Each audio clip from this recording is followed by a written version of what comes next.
the children to bed and go looking for dinner. John Rothstein here on Inside College Basketball Now. I want to remind you to subscribe to Inside College Basketball Now on both Apple and Spotify. We want to be your Bible for the college basketball season and beyond. We are the only college basketball podcast coming to you 52 weeks out of the calendar year. Also want to remind you to like and subscribe to Inside College Basketball Now on YouTube. We want to get up to 400 likes on this show. So smash that like button, subscribe to the show via YouTube as well. And also a programming note, each and every Monday and Thursday during the 25-26 college basketball season, we will be coming to you with exclusive episodes at 1 o'clock Eastern. And if you can't be with us at 1 o'clock Eastern, catch us on your commute home or during your early morning workout via Apple and Spotify. We need an army with us each and every show here on Inside College Basketball Now, and we need you to be all you can be.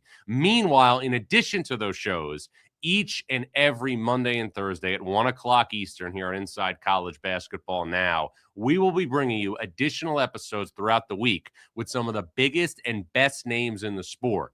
Earlier this week, we were joined by Kansas's head coach Bill Self. You can find that out on Apple, Spotify, or YouTube. And then later today, I'm going to go one-on-one with Michigan State's Tom Izzo ahead of the Spartans' massive game Friday night in East Lansing against in-state rival and Big Ten favorite Michigan. That is later today. Again, you can get all of those things once you subscribe on Apple, Spotify, and YouTube. And then there's one more thing. I know the promos continue.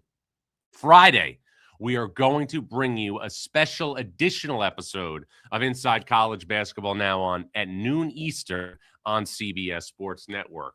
But as always, we kick this off. And we start with three big things. Now, one thing I want to point out as we set the table here for another show, it has been a week of impressive performances. There have been a number of teams that have done big things in college basketball. But make no mistake about it, the team that was the most impressive this week in the greatest sport on our planet was a team that did not win a game. It was the Nebraska Huskers. And what Nebraska did earlier this week on Tuesday night when it went to Michigan and took the Wolverines to the wire without its starting five-man rink mass and without Braden Frager, in my opinion, a player that is going to be in the conversation to be the best sixth man in college basketball. To do that without those two players tells you everything you need to know about Nebraska. And for a while, this thing for Nebraska felt like a fairy tale. For a while, it felt like a feel-good story. And I know I have come on the last couple of weeks and the last couple of episodes and reiterated that it's not a feel-good story. But what happened earlier in the week was different because you watched the game for 40 minutes and you watched the chess match between Fred Hoiberg and Dusty May. And look, I am not a basketball coach, but I have sat in for 20 years, 30 or 40 practices each season. I have watched a lot of hoop in my life. And I will say this, Fred Hoiberg knew that in order to offset Michigan's ridiculous length, size, and athleticism up front with Yaxel Lendeborg, Morez Johnson, and Adai Mara, he was going to have to go over the top of Michigan's defense. He wasn't going to drive it. He wasn't going to be able to post it up.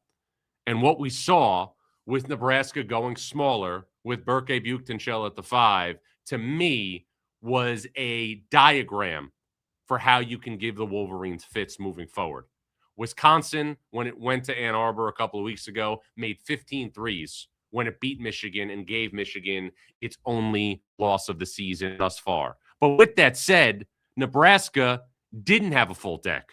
Nebraska didn't have its top reserve in Braden Frager, who's nursing an ankle injury. It didn't have Rink Mast, a potential All-American at the 5, and a great face-up guy that would augment and amplify Nebraska's ability to make shots over the defense. And with all that said, Nebraska still had a chance to beat Michigan in Ann Arbor, thanks to not the highest NIL pot, not a potential first-round pick in June's NBA draft, nothing more than rhythm, chemistry, and role allocation. And sometimes we throw around in sports the word chemistry arbitrarily. You can't do that with Nebraska because whatever chemistry is, the Huskers have it. Sam Hoiberg, Fred Hoiberg's son, has separated himself as one of the top glue guys in college basketball. Price Sandfort now is playing like one of the top 5 players in the Big Ten. Jamarcus Lawrence at point guard has been a revelation for this basketball team, who hopefully can get healthy because it has another opportunity on Sunday to get a needle-moving victory at home at Pinnacle Bank Arena against an Illinois team that will take on Washington in Champaign tonight. Illinois obviously playing right now without Kai Boswell, but what we learned on Tuesday night in Ann Arbor was this. Nebraska is very much in the mix to win a Big Ten regular season title. And obviously, I started our coverage here on Inside College Basketball Now this season with a message to Nebraska fans. I said that if Nebraska won an NCAA tournament game for the first time in program history, I would take a flight to Nebraska. I would find an establishment in the Haymarket district, and I would put my credit card down for 1 hour and treat the fans of Lincoln to a happy hour on me, because I thought it was going to be that type of a season for Nebraska, where if you find a way to win a 7-10 game or an 8-9 game, it warrants a free happy hour. If you look at Nebraska now and you look at the way that they have played this season, beating Michigan State at home, winning at Illinois, doing all those things, coming back at Indiana, when you take all those things into consideration, Nebraska is not just a team that can win a game in the NCAA tournament, which it hasn't done in program history. Nebraska is a team that should have the mindset of going on a deep run in the NCAA tournament. Now, this is only January 29th, but if you're looking right now at the Big Ten, you are looking at 5 teams: Nebraska, Michigan, Michigan State, Illinois, and Purdue. Teams that can come from the Big Ten and go to the Final Four in Indianapolis. And the crazy thing is this: we spent show after show after show last spring and summer praising the retention of Purdue, praising the fact that Purdue, from last year's team that went to the Sweet 16 and lost a heartbreaker to Houston, returned 86% of its scoring. And you can make the case right now, and I don't really think it's actually making a case, it's just the utmost truth, that of the 5 teams that I mentioned, Nebraska, Illinois, Michigan, Michigan State, and Purdue, out of the Big Ten, Purdue looks like the least likely, as of today, to get to a Final Four. Now, in order to get to a Final Four, you need certain things to happen. And I remember vividly, early in my career, I was doing an event with Denny Crum in San Antonio. I think it was the 2008 Final Four. And when I asked him what it takes to have a Final Four run or go and win a national championship, as he did as Louisville's head coach, he said something about Bob Huggins. And he said, you got to be lucky to go to a Final Four, but you also can't be unlucky. Bob Huggins, if you remember, had a major injury at Cincinnati to Kenyon Martin when he had the best team in the country in 2000. And that was his best chance to win a national title. So if you think about all the things that go into having a chance to go on a run, you got to be really good. You got to be really fortunate with health, but you also can't be unlucky. I'm looking at what's going on now with Purdue, and you're seeing Trey Kaufman-Renn, and this has been talked about through opposing coaches in the past couple of press conferences. Mick Cronin mentioned it when UCLA beat Purdue a couple weeks ago. Trey Kaufman-Renn is not 100% with whatever he's dealing with a hip issue that kept him out of a game earlier in the season, so for some time. Purdue looks vulnerable. Purdue, to me, and I said this on the last show I did here, Purdue, in order to function as a Final Four caliber team, needs its big 3, Braden Smith, Fletcher Lawyer, Trey Kaufman-Renn, to all function at an all Big Ten caliber level. Fletcher Lawyer is in a massive slump. Trey Kaufman-Renn is not healthy. So if you're Matt Painter now, and your All-American big man, which is what he was last year when he averaged 20 and 6, is not 100%, I'm going to be real curious to see if Purdue at all over the next month opts to rest him. Because here's the bottom line. Purdue right now, with the losses that it's taking, and it has 4, Iowa State and Illinois at home, at Indiana, at UCLA, Purdue is hurting its NCAA tournament seed with each and every loss. And geographic things matter when it comes to the NCAA tournament, and they matter in a major way. And I'm going to give you a couple of examples. 2003, Syracuse plays in Albany to go to the NCAA tournament. Where did Syracuse play before that in 2003 in the first and second round? Boston. Syracuse was dead in the water in the round of 32 in 2003 against Oklahoma State, came back to win. Huge second half for Jerry McNamara. The Orange fans willed them in that game. Auburn last year beat Michigan State back-to-back in Atlanta. North Carolina, in 98, played in Greensboro, beat UConn in a regional final. All this stuff matters when you're talking about the NCAA tournament.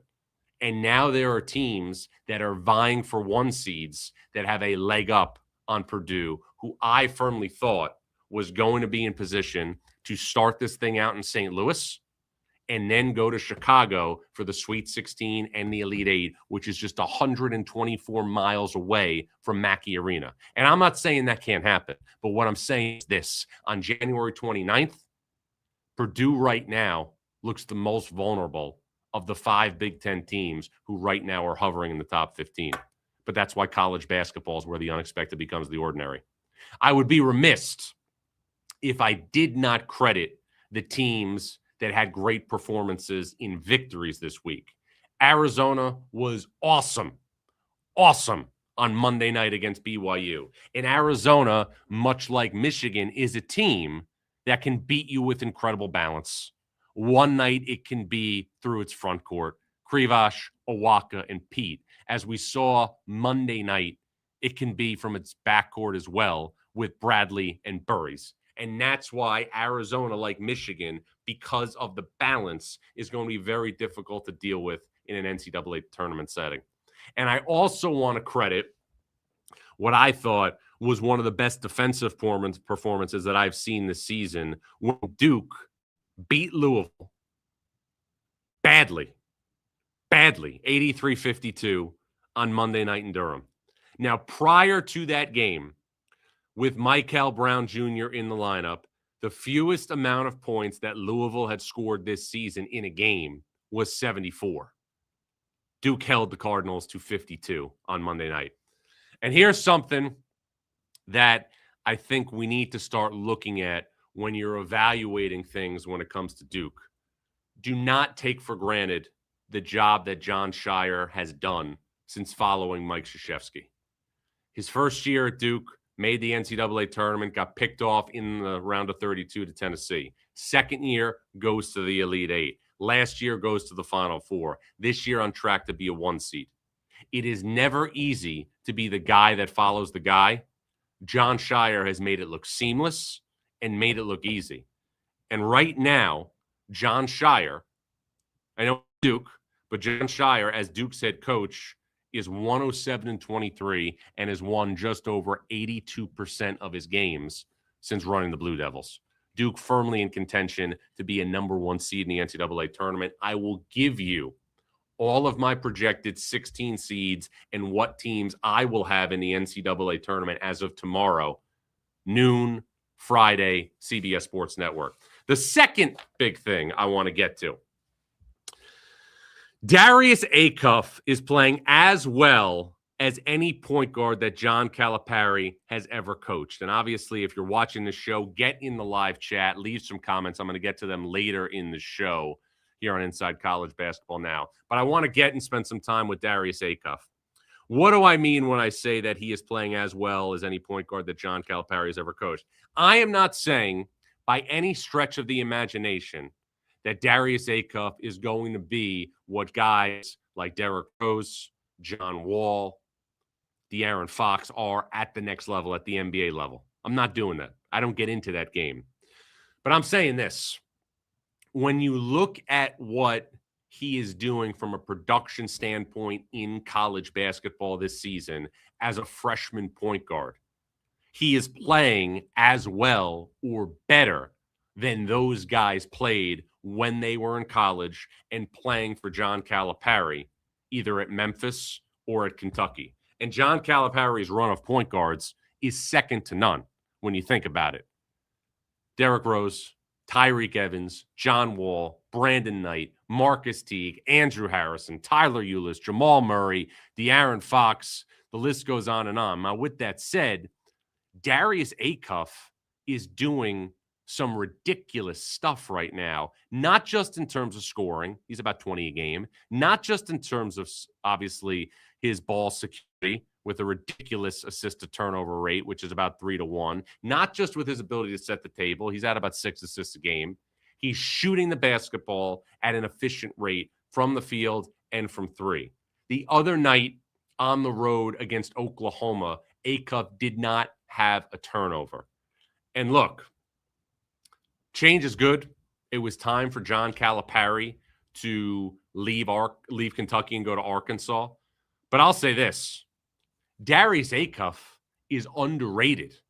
And the brand and the attention of Arkansas may not be, obviously, as magnified as it was when Calipari was at Kentucky. I know that. He would tell you that. There's only one Kentucky. There's only one Rupp Arena.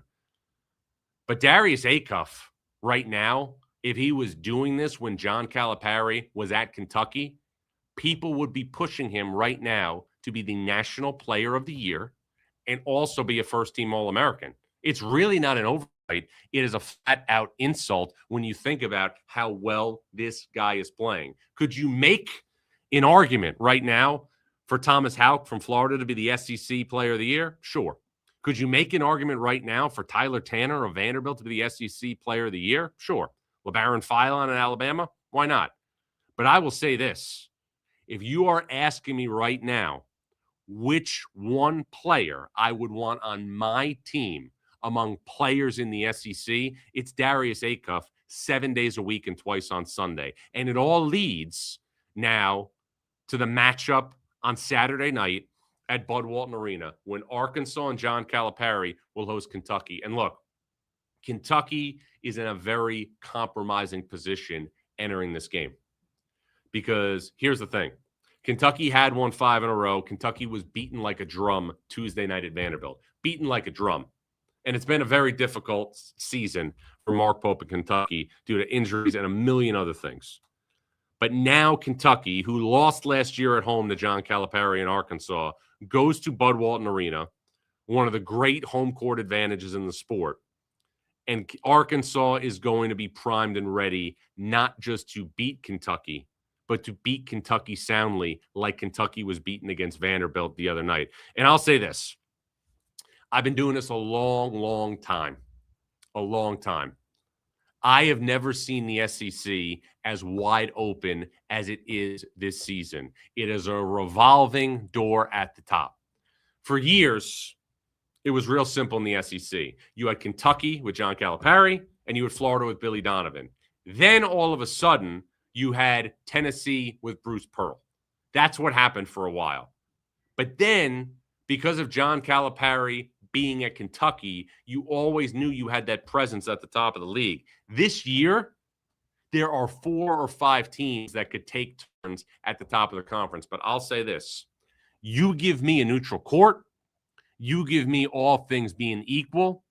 Of all the SEC teams, and I know that Florida has a lot of guys back, and I know that Florida has guys back who won a national title.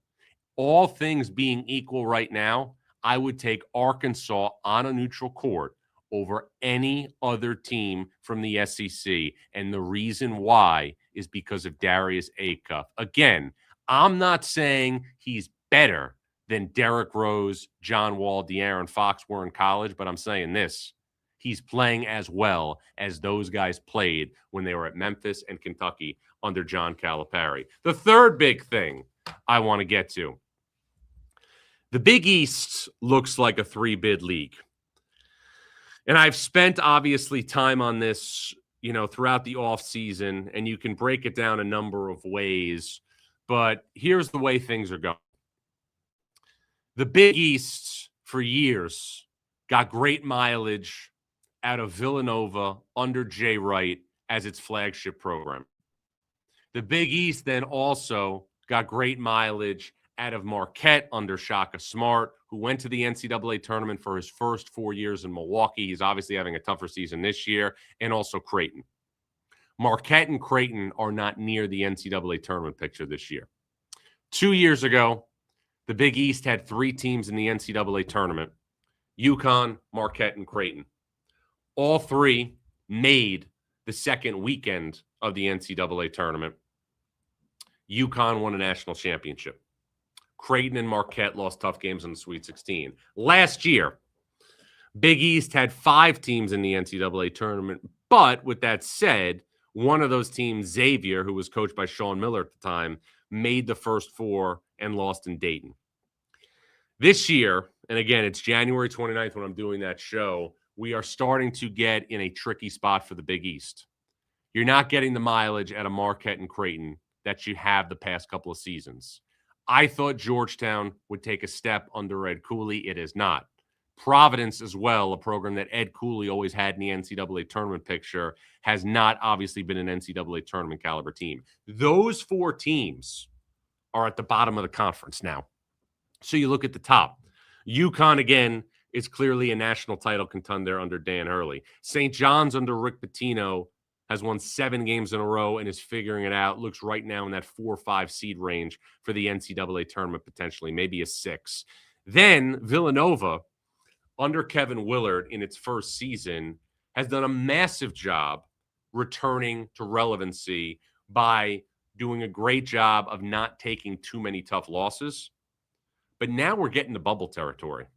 Now we're getting to really dissecting these NCAA tournament brackets.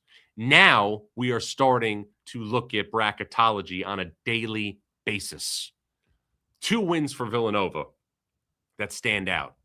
One was at Seton Hall right before Christmas, and that win, based on what's happened to Seton Hall right now, is starting to lose a little bit of teeth.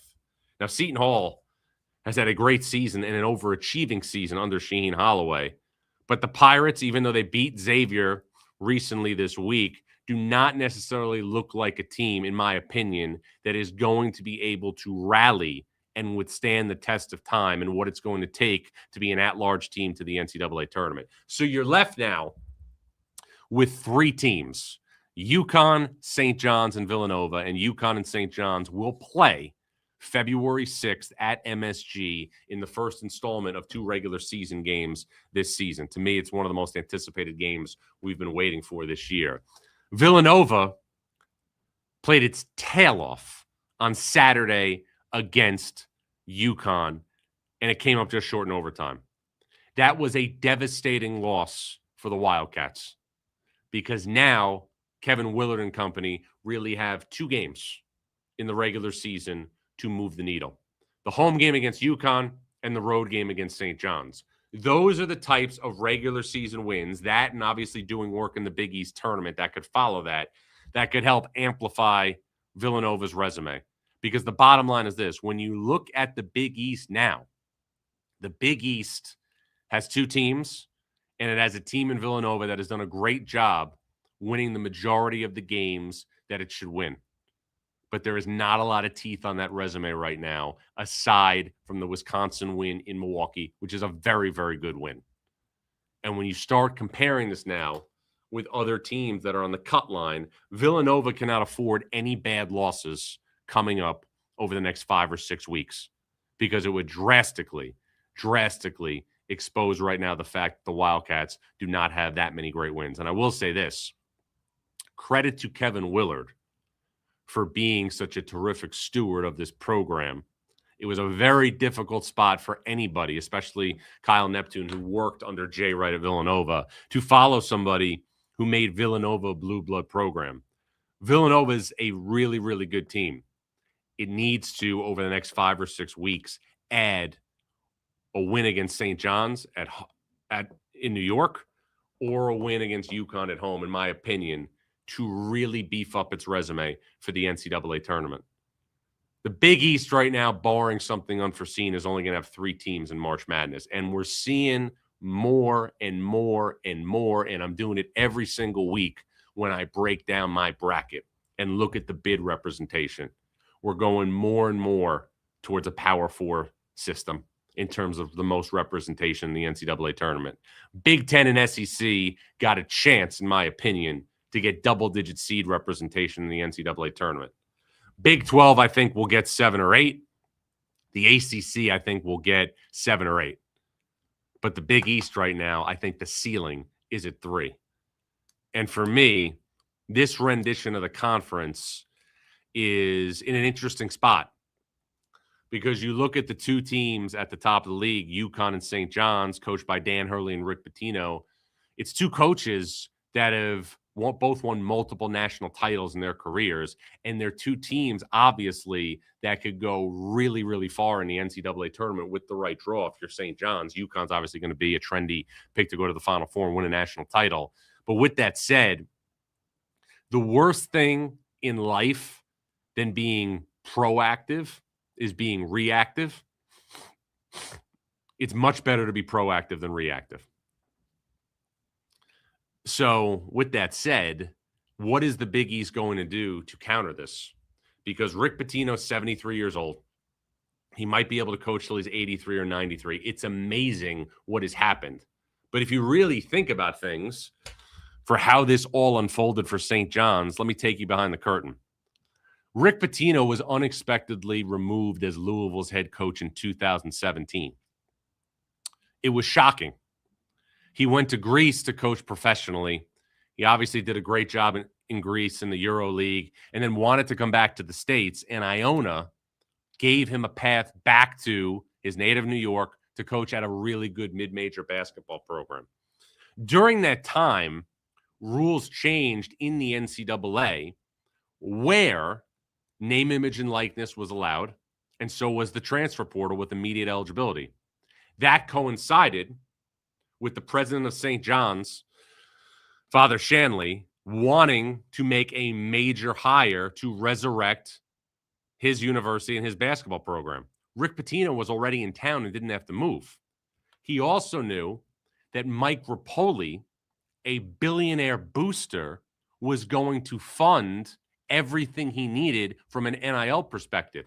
All of this aligned for St. John's to get Rick Pitino. And if it didn't align, where 5, 6, 7 things all came together, St. John's would not have a coach of Rick Pitino's ilk right now coaching in Madison Square Garden, being in a situation where St. John's could be a top 16 protected seed for the second time in as many years.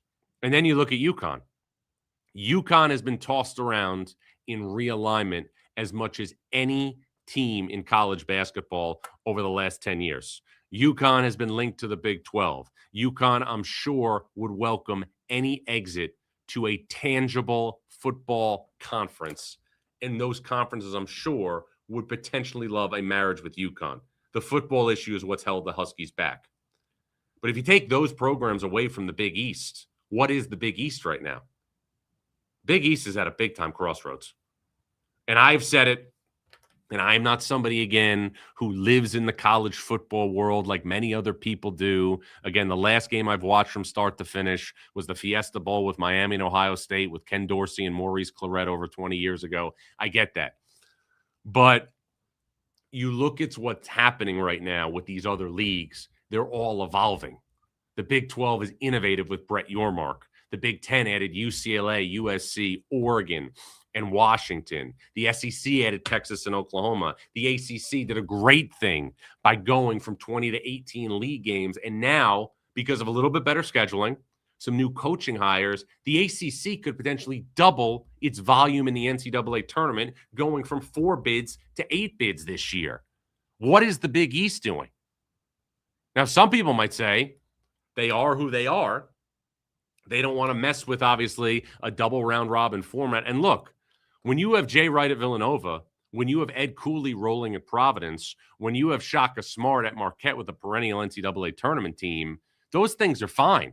Same thing when you have a great program at Xavier. Chris Mack, for years at Xavier, had a 1 seed in the NCAA tournament. He had a 1 seed in 2018. He had a 2 seed in 2016. And in 2017, took Xavier to the Elite Eight. Sean Miller took Xavier to the Sweet 16 in 2023. That is not the current state of affairs in the Big East.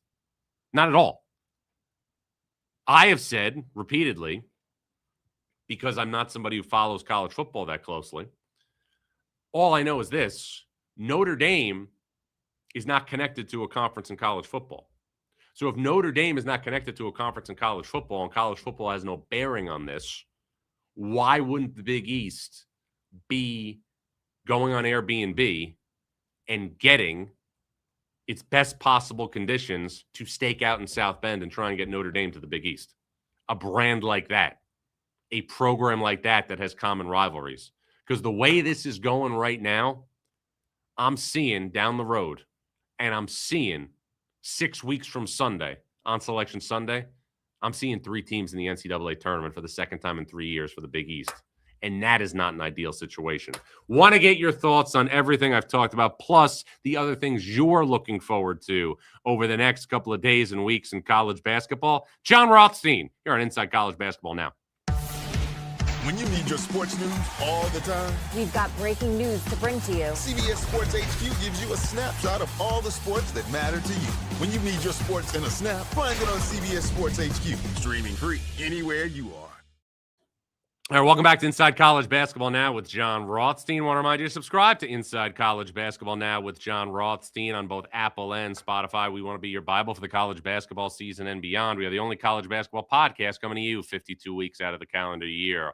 Also want to remind you to like and subscribe to Inside College Basketball Now on YouTube. We want to get up to 400 likes on this show, so make sure you hit that like and subscribe button. And also a programming note: each and every Monday and Thursday throughout the 25-26 season, Inside College Basketball Now will be coming to you with exclusive episodes live at 1 o'clock Eastern on Mondays and Thursdays. And in addition to those episodes, we're going to bring you exclusive interviews with some of the biggest and best names in the sport each and every week. Last week we had last week we had Texas Tech's Grant McCaslin. Yesterday we had Kansas's Big Self. And coming up later today at 4 o'clock Eastern, we are going to be joined by Michigan State head coach Tom Izzo. But now let's get into the chat. Let's obviously get to your thoughts right now. Riggs is jumping in. He says, John, Stephen Pearl's doing a good job. I will raise that. I will say Stephen Pearl is doing a great job at Auburn. You're following a legend in Bruce Pearl, who has went to 2 Final Fours since 2019. Stephen Pearl has this on his resume right now: neutral court win against St. John's, home wins against Arkansas and Texas, and also a road win against Florida. If you're Auburn, you got to feel good about the resume that you have right now, but this is only January. Zero Dark Rogan, kind of a dark name right now on a chat, not going to lie, says, John, thoughts on Florida having to be above average guard play, shoot around 33 from 3 and be Final Four bound? Both would be upgrades. Look, I love Florida's front court. I love Florida's experience. Guard play is going to dictate what happens with Florida basketball. And the guy I think that needs more attention is Urban Klavshar, not just for his shooting, for the way he bounces the court, for the way he spaces the court, for the rhythm he adds on the perimeter. I'm a big Urban Klavshar guy. Let's see more questions here. Chat is bleeding right now. Rick Blakarski says, John Shire and Tommy Lloyd will be future NCAA champions sooner than later. Well, it's certainly trending that way, but I will say this. The NCAA tournament and what happens in the NCAA tournament is crazy. And it has no bearing on anything else. And I want to give you a perfect example. A couple of years ago, Fairleigh Dickinson was not able to win the Northeast Conference tournament. Let me repeat that. Fairleigh Dickinson was not able to win the Northeast Conference tournament. It lost in the title game to Merrimack. Merrimack was ineligible for the NCAA tournament because of a transition rule of Division I. So Fairleigh Dickinson goes to Dayton, beats Texas Southern, and then Fairleigh Dickinson beats Purdue in the round of 64. Purdue had won the Big Ten regular season title. Purdue had won the Big Ten tournament title. And Purdue had the National Player of the Year in Zach Edey, who was the closest thing college basketball had ever seen to Yao Ming. College basketball, where the unexpected becomes the ordinary. All right, 2Wicked859 says, John, here's a hypothetical. This won't happen, but if someone were to take Darius Acuff number 1, would you scoff at the pick? Look, I am not going to get into, what somebody is going to be at the next level. I'm not going to get into that. Maybe, we can do this in the offseason. I can talk to some of my friends at the NBA level, whatever. But I'm saying this right now. Darius Acuff is an All-American. Darius Acuff is the SEC Player of the Year. And I don't know if there's a player that I enjoy watching more than this guy. He is right now, to me, a reincarnation of Stephon Marbury when he was at Georgia Tech. And he is the heartbeat of a program, Arkansas, that I think on a neutral court is the most dangerous team out of the SEC.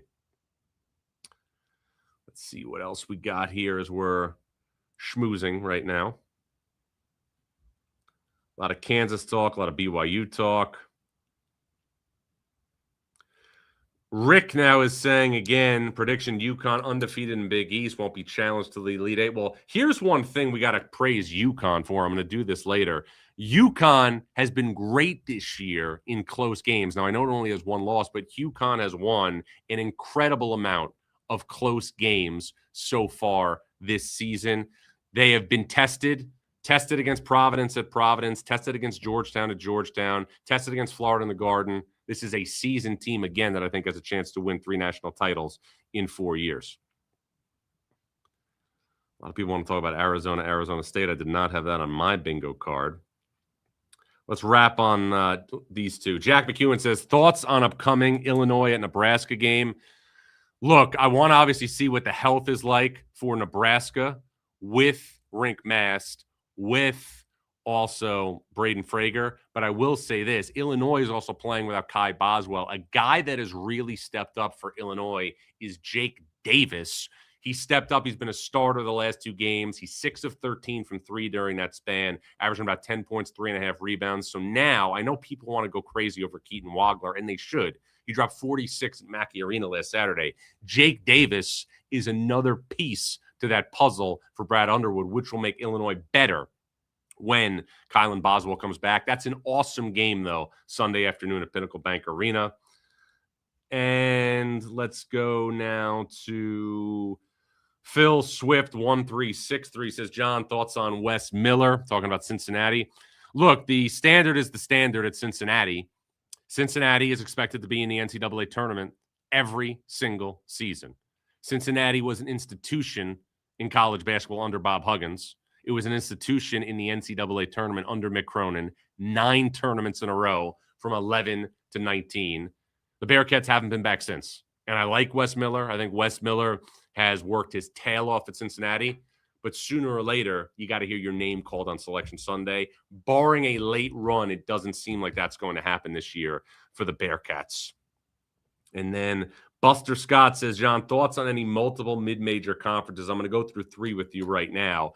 The WCC obviously has Gonzaga, St. Mary's, and also Santa Clara vying for a chance to be in at-large. Santa Clara already has a win over St. Mary's. Keep an eye on Herb Sendek's team. This program, Santa Clara, has had 4 straight 21 seasons. The only thing it hasn't done is make the NCAA tournament, has put Jalen Williams into the NBA, has put Brandon Pajemski into the NBA. Only thing Santa Clara hasn't done is make the NCAA tournament. The hard thing about being a good team in the West Coast Conference is you're not in a traditional balanced mid-major league to get the automatic qualifier. You got to go through Gonzaga. Santa Clara's got to do something with its remaining games against Gonzaga and St. Mary's. Other mid-major leagues to keep an eye on for multiple bids. The Mountain West has New Mexico, San Diego State, and also, obviously, Utah State. And then from there, you have to obviously keep in the mix the Atlantic 10, only because St. Louis has been so good. But I was talking to a St. Louis staff member last night, and he was even telling me they know they only have so much margin for error in terms of an at-large berth. Right now, St. Louis only has 1 loss, a buzzer beater to Stanford. They drop 2 or 3, they may have to win the Atlantic 10 Conference Tournament. Every Thursday, I give you some Rothstein rankings, a list of 5 in a specific category. So I wanted to pay homage this week to 5 coaching jobs that deserve more attention. So let's get the list going. I'm going to start right now with Johnny Dawkins at UCF, who has been doing an incredible job this year with the Knights. UCF was picked 14th in the Big 12 preseason poll. As of today, the Knights are 16-4 and comfortably in the NCAA tournament. Number 2, Eric Olin at New Mexico, 17-4 right now. New Mexico did not return anything of note from last year's team under Richard Pitino that went to the NCAA tournament and beat Marquette. Lobos right now very much in the at-large discussion. Chris Holtman, DePaul, number 3. 12-9 in a situation where he's bringing DePaul back to respectability. This program, though, remember, has not been in the NCAA tournament in over 20 years. Mark Matson, Cal, number 4, 15-6, done a great job this year. Wins over North Carolina and UCLA. And then Herb Sendek at Santa Clara, 18-5 right now, has the Broncos very much in the mix for the NCAA tournament. All right, let's get the 3 good nuggets here as we're wrapping this thing up. Nugget number 1, terrific Tommy. Tommy Lloyd, the head coach of the number 1 Arizona Wildcats, is 133-33 as Arizona's head coach. That is a winning percentage of 80.1%. Nugget number 2, timely Huskies. UConn is 8-1 this season in games decided by 5 points or fewer or in overtime. Nugget number 3, Orange crushed. Since Syracuse lost to Houston in the Sweet 16 of the 2021 NCAA tournament, Syracuse's record is a combined 79-72 with no NCAA tournament appearances. How about some games to watch? Friday night, Michigan State in East Lansing. Saturday, BYU against Kansas, Tabansa against Peterson. Also Saturday, Kentucky is at Arkansas and Fayetteville. 2 good ones Sunday, Alabama at Florida, Illinois at Nebraska, and then 5 under-the-radar games. Duke is at Virginia Tech. This is a huge opportunity for Mike Young and the Hokies to add some major air in their tires for their NCAA tournament hopes. San Diego State at Utah State. I will be in the studio for that on CBS Saturday afternoon. SMU at Louisville. Indiana at UCLA. 2 teams trying to make the NCAA tournament there in the Big Ten. And then Saturday night, St. Mary's is at Gonzaga. Remember, this is the last year that both these teams will be members of the West Coast Conference. Gonzaga going to join the new Pac-12 next season. We need an Army with us each and every show here on Inside College Basketball Now. And we need you to be all you can be. So with that said, I want to remind you to subscribe to Inside College Basketball Now on both Apple and Spotify. We want to be your Bible for the college basketball season and beyond. We're the only college basketball podcast coming to you 52 weeks of the calendar year. And in addition to that, like and subscribe to Inside College Basketball Now on YouTube. And remember, we'll be coming to you Mondays and Thursdays at 1 o'clock Eastern throughout the 25-26 college basketball season, and also additional episodes to those shows each week with some of the biggest and best names in the sport. Earlier this week, we were joined by Candace's Big Self. Later today, we'll be joined by Michigan State's Tom Izzo ahead of their massive game against Michigan. And also, one more thing, I will be back noon Eastern on Friday on CBS Sports Network for more college basketball chatter as we digest, dissect, and offer some perspective on the greatest sport that we have in our society. I'm John Rothstein, and this is Inside College Basketball Now.